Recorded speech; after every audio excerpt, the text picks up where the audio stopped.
Good afternoon students, Tanushree miss here. अभी हम लोग हिंदी की ही एक पोयम नदी की पुकार ये पढ़ेंगे, बराबर। अभी नदी की पुकार का मतलब क्या कि नदी हमें पुकार कर यानी बोलकर हमसे कुछ बातें शेयर कर रही है, बराबर। अभी कैसे है ना, हम लोगों ने पर्यावरण को बहुत दूषित किया है, बराबर। उसमें क्या क्या आते हैं, नदी आती है, पर्वत आते हैं, पेड़ पौधे आते हैं, सब कुछ आता है। तो इस कविता के माध्यम से पोयम ने हमें यह कहने की कोशिश की है कि हम लोग पर्यावरण को दूषित ना करें, क्योंकि पर्यावरण का हर एक जो भी घटक है वो हमारे लिए, हमारे जिंदगी के लिए बहुत महत्वपूर्ण है। समझ में आया? अभी देखो, नदी की पुकार, इसके पोयम का नाम है सुरेश चंद्र मिश्र। उसके बाद हम लोग हमेशा करते हैं पद्य संबंधी जानकारी, ये बहुत इंपॉर्टेंट है। सामान्यतः स्वर, पद और ताल से युक्त गान ही गीत है, बराबर। इसमें क्या होता है, लय होता है, बाद में संगीत होता है, तो इसे क्या कहते हैं, गीत कहते हैं। इनमें से एक मुखड़ा और कुछ अंतरे होते हैं। मुखड़ा मतलब क्या है, पर्टिकुलर पोयम, और उसका एक एक टैंजा, बराबर। प्रस्तुत गीत के माध्यम से कवि ने हमारे जीवन में नदी के योगदान को दर्शाते हुए इस प्रदूषण मुक्त रखने के लिए प्रेरित किया है। मतलब क्या है, मैंने अभी पहले ही बोला, वैसे बहुत ज़्यादा प्रदूषण सब जगह पे फैला है, तो नदी क्या कह रही है कि मैं भी प्रदूषित हो रही हूँ। तो आप लोग क्या करो कि ये पर्यावरण की जितने भी घटक है उन्हें संरक्षित करने के लिए उपाय योजना करो। उसमें कौन आती है, मैं भी आती हूँ, मतलब कौन, नदी आती है। समझ में आया? अभी सुनो। सबको जीवन देने वाली, करती सदा भलाई रे, कल कल करती नदियाँ कहती मुझे बचा लो भाई रे, बराबर। अभी ये फर्स्ट स्टैंजा है, तो क्या है इसमें उन्होंने क्या बताया है कि प्रस्तुत गीत के माध्यम से कवि हमें क्या कहना चाहते हैं कि हमारे जीवन में क्या है, नदी का जो योगदान है वो बहुत ही ज़्यादा बहुमूल्य है, बराबर। तो वो क्या कहती है कि ये क्या करती है, नदी सबको जीवन देती है, सब लोगों के जीवन का भला करने की कोशिश करती है, और इस नदी को हमें क्या करना है, बचाना है। और वो कैसे कहती है, कलकल करती, कलकल मतलब क्या है, नदी का स्वर है। तो स्वर के माध्यम से वो मनुष्य को रिक्वेस्ट कर रही है कि आकर आप मुझे क्या करो, बचा लो। समझ में आया? अभी आपके सामने जो अर्थ लिखा हुआ है वो ओपन करो, तो मैं उसके ऊपर से आपको समझाती हूँ। देखो, प्रस्तुत गीत के माध्यम से कवि ने हमारे जीवन में नदी के योगदान को दर्शाते हुए, योगदान यानी क्या, पार्टिसिपेट, दर्शाते हुए कहा है कि नदी सबको जीवन देती है, बराबर। मतलब क्या, उसका हम लोग पानी पीते हैं तो पानी पी के हमारा मन क्या हो जाता है, शांत हो जाता है, और हमें क्या मिलता है, जीवन दान मिलता है। भलाई का कार्य करती है, भला करती है हमारा। नदी कलकल की आवाज करते हुए मनुष्य से अपने अस्तित्व को बचाने का प्रयत्न करती है, आह्वान करती है। और इस तरह से नदी क्या कर रही है कि कलकल कलकल कलकल आवाज करके वो हमसे कह रही है कि आप क्या करो, कुछ भी करो, लेकिन मुझे आकर बचाओ। किससे बचाओ, ये प्रदूषण मुक्त जितना भी ये वातावरण है उससे आप मुझे क्या करो, बचाओ। समझ में आया फर्स्ट स्टैंजा? अभी सेकंड देखना। मर्यादा में बहने वाली होकर अमृत धारा, प्यास बुझाती हूँ उसकी जिसने भी मुझे पुकारा, परहित का जीवन है अपना, मत बनिए सौदाई रे, कल कल करती नदियाँ कहती मुझे बचा लो भाई रे, बराबर। अभी यहाँ पे उन्होंने क्या बताया, मर्यादा में बहने वाली मतलब क्या है, हमेशा क्या है, वो एक अपने मर्यादा में बहती है, बहुत क्या है, बहुत बड़ी नहीं होती, बहुत छोटी नहीं होती, कभी भी रौद्र रूप धारण नहीं करती, भयंकर नहीं होती है नदी। नदी एकदम छोटी और शांत होती है, और उसको अपनी मर्यादा पता है कि मुझे इसी मर्यादा में बहना है, लोगों की प्यास बुझानी है और समंदर में जाके बाद में मिलना है। तो होकर अमृत धारा मतलब क्या है, अभी देखो, कभी भी पृथ्वी के ऊपर का पानी है वो क्या माना गया है, अमृत के समान, क्योंकि पानी नहीं होगा तो हम लोग जीवित नहीं रह सकते। समझ में आया? प्यास बुझाती हूँ उसकी जिसने भी मुझे पुकारा। अगर मेरे तट पे कोई भी आ जाए, कोई भी इंसान आ जाए, भिखारी भी आ जाए, राजा भी आ जाए या राक्षस भी आ जाए, तो भी मैं उनको अपनी जाति धर्म कुछ नहीं पूछती और उनकी प्यास में क्या करती हूँ, बुझाती हूँ। परहित का जीवन है अपना, मत बनिए सौदाई रे। मतलब क्या है, मेरा ये जो जीवन है वो लोगों के भलाई के लिए है। परहित मतलब लोगों की सेवा करना, समझ में आया। मत बनिए सौदाई रे मतलब क्या है कि वो क्या बनती है, सौदाई मतलब आप लोग पागल मत बनो कि इस तरह से पागल की तरह आप लोग जीवन जीते रहे हो और इस तरह से आप पृथ्वी के ऊपर के जितना भी पर्यावरण है उसका नाश कर रहे हो। बराबर कल कल करती नदियाँ कहती मुझे बचा लो भाई रे। और इसी तरह से आप नदी कल कल की आवाज करते हुए बचाने की, मुझे आकर बचाओ, ऐसा वो मनुष्य को क्या कर रही है, आवाहन कर रही है। समझ में आया। अभी आपका अर्थ देखो। नदी मनुष्य से कहती है कि वह हमेशा मर्यादा में बहती है, जो भी उसे पुकारता है मैं मतलब नदी उसे जल, अमृत जल देकर उसकी प्यास बुझाती हूँ। हमेशा दूसरों के ऊपर परोपकार करने के लिए तैयार रहती हूँ। तो हे भाइयों, पागल मत बनो और मुझे बचाने का कार्य करो। अभी मैंने आपको ये सब कुछ बताया कि उसके तट पर कोई भी आए वो उसकी प्यास बुझाती है। मतलब क्या करती है, परहित मतलब क्या, दूसरों की सेवा करती है। और इस तरह से दूसरों की सेवा करने वाली, अमृत धारा में बहने वाली ऐसी मैं नदी हूँ जिसके लिए आप मुझे बचाने की कोशिश करो, क्योंकि अगर आप मुझे बचाओगे तो ही आप भी बच जाओगे। समझ में आया, ध्यान में आया।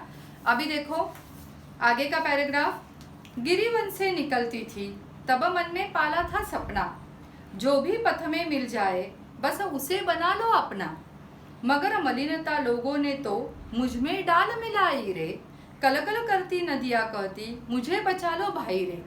अब जब भी गिरिवन मतलब क्या, पर्वत से जब वो निकली थी तब उसके मन में उसने एक सपना पाला था। क्या पाला होगा कि अभी मैं मस्त पहाड़ों में से, बाद में झरनों में से, फिर बहुत ही अच्छे प्राकृतिक सौंदर्य में से मैं गुजरूंगी। लोग मेरे तट पर आएंगे, मेरा पानी पिएंगे और सब कुछ क्या करेंगे, मुझे अच्छे से वो क्या करेंगे, मेरा ख्याल रखेंगे। बराबर। लेकिन लोगों ने क्या किया, उसमें मलिनता डाली। मतलब क्या है कि भगवान पे चढ़ाए हुए जो फूल है वो उसमें डाले, बाद में कारखानों से निकलता हुआ जो खराब पानी है वो उसमें डाला। ऐसा सब लोग उसमें क्या करते गए, मलिनता डालते गए और वो नदी क्या होती गई, प्रदूषित होती गई। बराबर। तो कलकल करती, तो वही वो कहने की कोशिश कर रही है कि हे मनुष्य, हे मानव, तू मेरे में इतना अगर सब गंदगी डालेगा तो मैं तुझे अमृत जैसा ये बहने वाला जो पानी है वह कैसे पिलाऊंगी। समझ में आया। वो क्या कहती है, ध्यान में आया कि मैं इतनी शुद्ध हूँ, इतनी पवित्र हूँ, लेकिन फिर भी आपने मेरा पवित्रता जो है मेरी उसको माना नहीं। आपने मुझे क्या कर दिया, गंदा कर दिया। और इस तरह से आप क्या कर रहे हो, पर्यावरण के हर एक घटक को क्या कर रहे हो, दूषित कर रहे हो और इसके परिणाम आपको आगे जाके भुगतने पड़ेंगे। इसीलिए आप आज ही संभल जाओ और आज ही मुझे भी बचा लो। समझ में आया। अभी आपका अर्थ देखना। नदी कहती है कि जब मैं पर्वत और जंगल से गुजरी तब मैंने मन में एक सपना पाला था कि रास्ते में जो भी प्यासा व्यक्ति मिल जाएगा उसकी मदद करते हुए आगे जाऊंगी, लेकिन मानव जाति ने मुझे प्रदूषित कर दिया। इस प्रकार नदी क्या करती है, कलकल की आवाज करके प्रदूषण का मुक्त करने का क्या कर रही है, आवाहन कर रही है।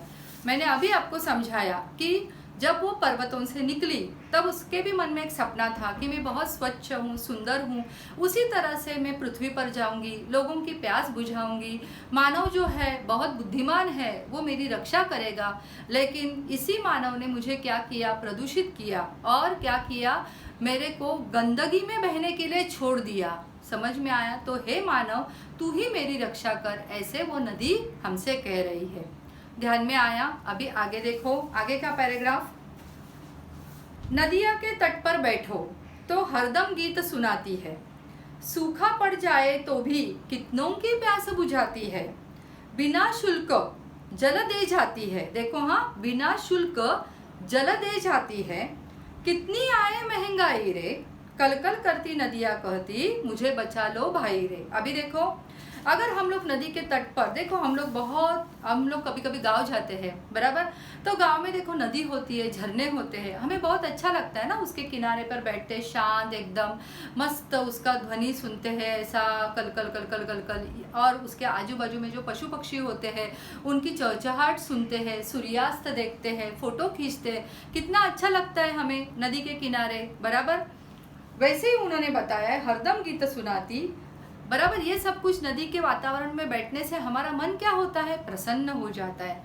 अगर कभी सूखा भी पड़ जाता है, मतलब क्या है कि सपोज पानी नहीं है वहाँ पे, सूखा पड़ जाना यानी नदी का पानी क्या हो जाना, पूरा का पूरा सूख जाना, सूखा पड़ जाता है, अब सारे जगह पे सूखा पड़ जाता है, लेकिन फिर भी नदी में थोड़ा बहुत भी जल होता है ना, तो भी वो उससे क्या करती है, लोगों की प्यास बुझाती है। समझ में आया?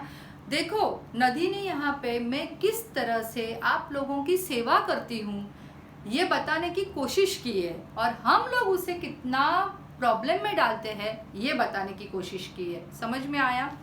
आगे बताया है, बिना शुल्क जल दे जाती है। देखो कितनी आए महंगाई रे। अभी नदी का पानी है, हम लोग प्यास लगेगी तो नदी का पानी उसे बिना पूछे पी लेते हैं, लेकिन अगर हम लोग बॉम्बे शहर में हो या किधर भी जाते हो तो भी हमें एक बोतल के 10 या 20 रुपए देने पड़ते हैं, बराबर। और जैसे महंगाई बढ़ती है वैसे वैसे उस बोतल की प्राइस भी बढ़ती है, लेकिन नदी हमें कभी भी उससे क्या नहीं लेती है, पैसा नहीं लेती है। तो ये ध्यान में रखो, कैसे पढ़ना है इसको, बिना शुल्क जल दे जाती है, बिना पैसे लिए हुए दूसरों की प्यास बुझाती है। कितनी आई महंगाई रे, मतलब कितनी भी महंगाई आए, आप मेरे तट पर आओगे तो आपको कुछ भी पैसा खर्च किए बिना मेरा पानी मिल जाएगा। इस तरह से मैं अमृत धारा आपको देती हूँ, और फिर भी आप लोग मेरे ऊपर क्या कर रहे हो, अन्याय कर रहे हो। तो आप मेरे को सुरक्षित रखो, ऐसा वो बार बार मनुष्य को क्या करती है, आह्वान करती है। समझ में आया? रिक्वेस्ट करती है। ध्यान में आया? अभी आपका अर्थ देखना। कभी कहते हैं यदि हम नदी किनारे बैठ जाते हैं तो नदी कलकल करके अपने गीत सुनाती है। धरती पर सूखा पड़ जाए तो भी नदी अपने थोड़े बहुत जल से भी लोगों की प्यास बुझाती है। चाहे कितनी भी महंगाई हो, नदी बिना शुल्क लिए अपना जो जल है वो सबको बांटती है। इस प्रकार नदी कलकल आवाज करते हुए मनुष्य को अपने को बचाने की कोशिश करने का आह्वान करती है। ध्यान में आया? एंडिंग हमेशा हर एक पैराग्राफ का एक जैसा रहेगा। मैंने पहले ही आपको बोला है, हर एक लाइन का मतलब समझो। ये हिंदी है तो आप लोग इजीली वो अर्थ लिख पाओगे। समझ में आया? आपको 9th में हर एक पैरा का अर्थ लिखने के लिए आता है। अभी आगे देखो, नदियाँ नहीं रहेगी तो सागर भी मुरझाएगा। मुझे बताओ नाला तब किससे मिलने जाएगा। हो हैया की धुन न दे कभी सुनाई रे। कलकल करती नदियाँ कहती मुझे बचा लो भाई रे। अभी देखो, नदियाँ नहीं रहेगी तो नदी किस में जाकर मिलती है, सागर में। नदी नहीं रहेगी तो सागर का भी पानी अपने आप क्या हो जाएगा, कम हो जाएगा। मुझे बताओ नाला, नाला मतलब गंदी नाला नहीं, नाला मतलब झरना, ये ध्यान में रखो। मुझे बताओ नाला तब किससे मिलने जाएगा। जो झरने होते पर्वत से जो निकलते ना, छोटे छोटे झरने, वो फिर कहाँ पे जाएंगे, वो किधर मिलेंगे। आपको तो मालूम है कभी भी झरना जो होता है वो नदी में मिलता है और नदी सागर में मिलती है। ये क्या है, वाटर साइकिल है अपना, बराबर। तो यही वाटर साइकिल क्या हो जाएगा, पूरा का पूरा डिस्टर्ब हो जाएगा। समझ में आया? हो हैया की धुन न दे कभी सुनाई रे। अभी गांव में जो लोग होते हैं, जो नाव लेकर जब नदी में मछुआरे निकलते हैं या फिर किसी भी आदमी को एक किनारे से दूसरे किनारे पर जाने के लिए जब वो लोग अपनी नाव चलाते हैं, तब कौन सा गीत गाते हैं, हैया हो हैया, ऐसा वो गीत गाते हैं। तो वो भी गीत आपको सुनाई नहीं देगा। समझ में आया? इस तरह से कलकल करती नदियाँ कहती मुझे बचा लो भाई रे। इस तरह से वो आवाज कर कर हमें बार बार मुझे बचाओ ये कहने की कोशिश कर रही है। समझ में आया? अभी आपका अर्थ। नदी अपना महत्व बताते हुए कहती है कि हे मनुष्य, यदि मैं नहीं रहूंगी तो समुद्र भी एक दिन क्या हो जाएगा, सूख जाएगा। नदी नहीं रहेगी तो नालों का जो पानी है यानी झरनों का जो पानी है वो फिर कहाँ जाएगा, बराबर। नदियों में अधिक नाविक अपनी नाव लेकर हैया हो की क्या करते हैं, धुन बोलते हैं, ललकार लगाते, वो भी कभी सुनाई नहीं देगी, इसीलिए वो कलकल करके आवाज करती है और मुझे आकर बचाओ ये कहने का प्रयत्न करती है। समझ में आया। अभी आपका लास्ट पैराग्राफ देखो। झरना बनकर मैंने नैनों को बांटी खुशहाली, सरिता बन करके खेतों में फैली हरियाली, खारे सागर में मिलकर मैंने दिया मिठाई रे। मिठाई मतलब नॉट एग्जैक्टली मिठाई, मिठास। कलकल करती नदियाँ कहती मुझे बचा लो भाई रे। अभी यहाँ पे उसने क्या कहने की कोशिश की है कि झरना बनकर मतलब क्या है, देखो हम लोग भी जब बारिश होती है तब हम लोग कहाँ पे जाते हैं, हम लोग ट्रैक पे चले जाते हैं। क्यों? क्योंकि वहाँ पे हम लोग क्या देखते हैं, झरने देखते हैं, बराबर। बड़े बड़े झरने होते हैं, उसके नीचे हम लोग खड़े रहते हैं, मतलब मन भर के मन मुराद आनंद लेते हैं। किसका? नेचर का आनंद लेते हैं, पानी में भीगने का आनंद लेते हैं, बराबर। तो उन्होंने वही कहा है कि मैंने क्या की है, नैनों को खुशहाली बांटी। लोग तो क्या करते हैं, उसके फोटो निकालते हैं। हमारे घर में भी देखो झरने के फोटो होते हैं तो बहुत अच्छा लगता है अपने को। सरिता बन करके खेतों में फैलाई हरियाली रे। सरिता यानी नदी, नदी का जो जल होता है उसमें से ही ये क्या करते हैं, जो भी अपने किसान बांधव है वो लोग क्या करते हैं, खेतों की सिंचाई करते हैं और उससे क्या होता है, बहुत अच्छे से क्या होता है, हरियाली छाती है। खारे सागर में मिलकर के मैंने दिया मिठाई रे। और खारे सागर को जब मैं जाकर मिलती हूँ तो मैं ये नहीं सोचती कि मेरा पानी भी खराब हो जाएगा, बल्कि मैं ये सोचती हूँ कि मैं भी उसे क्या दे रही हूँ, मिठास दे रही हूँ, मिठास बांटने का प्रयत्न कर रही हूँ। समझ में आया आपको? अभी आपका अर्थ देखना। नदी क्या कहती है, झरने के रूप में मैंने न जाने कितने लोगों के आंखों को क्या दिया है, आनंद दिया है। खेतों की सिंचाई के लिए, सिंचाई मतलब क्या, पानी डालना, जल देकर क्या फैलाई, हरियाली फैलाई। जब मैं खारे समुद्र में जाकर मिली तब उसे भी मैंने मेरा मीठा जल पिलाया। मैं तुम्हारे जीवन के लिए बहुत आवश्यक हूँ, इस तरह से मुझे मैला मत करो। ऐसा वो बेचारी कलकल करके आवाज कर कर हमें समझाने का प्रयत्न कर रही है। समझ में आया? नदी की पुकार मतलब क्या, नदी का कहना। तो क्या कहना कि मुझे आप लोग दूषित मत करो, मैं आपके जीवन के लिए बहुत महत्वपूर्ण हूँ। जैसे अभी मैं शॉर्ट में समरी बता रही हूँ। फर्स्ट में क्या उन्होंने बताया कि मैं परहित का जीवन मतलब क्या, जो भी मेरे नदी किनारे तट पर आता है मैं उसकी प्यास बुझाती हूँ, बराबर। सेकंड में उसने बताया है कि मुझे लगा था कि मैं बहुत स्वच्छ सुंदर रहूंगी, लेकिन आपने मुझ में क्या डाली, मलिनता डाली और मुझे मलिन कर दिया। थर्ड पैराग्राफ में उसने बताया है कि जब भी आप मेरे तट पर बैठते हो सुकून पाते हो, कितना भी जल बाहर महंगा हो जाए, लेकिन जब आप मेरा पानी पीते हो तब मैं आपसे पैसा कभी नहीं मांगती। फिर उन्होंने बताया है कि अगर मैं नहीं रहूंगी तो सागर का भी पानी कम हो जाएगा और जो ये छोटे छोटे झरने हैं, स्ट्रीम्स है, वो कहाँ पे जाके मिलेंगे अगर मैं नहीं रहूंगी तो, बराबर। बाद में आपको जो नाविक लोग होते हैं जो जब नौका चलाते हैं तब सुंदर गीत गाते हैं, कौन सा, हैया हो हैया का, वो भी नहीं सुनने को मिलेगा। और एंडिंग में उसने बोला है कि मैंने तो खेतों में भी हरियाली बांटी, मतलब क्या है, आपकी प्यास बुझाई और आपके पेट की भूख भी मिटाई। तो इस तरह से मैं आपके लिए बहुत महत्वपूर्ण हूँ और इसीलिए आपको क्या करना है, मुझे बचाने की कोशिश करना है। समझ में आया? ध्यान में आया? अभी देखो मैंने तुमको कुछ शब्दार्थ दिए हैं। मर्यादा यानी सीमा, एज, सौदाई यानी पागल, गिरिवन यानी पर्वतीय जंगल, सिर्फ जंगल नहीं, गिरी का मतलब पर्वत और इसीलिए पर्वतीय जंगल लिखना बहुत इंपॉर्टेंट है।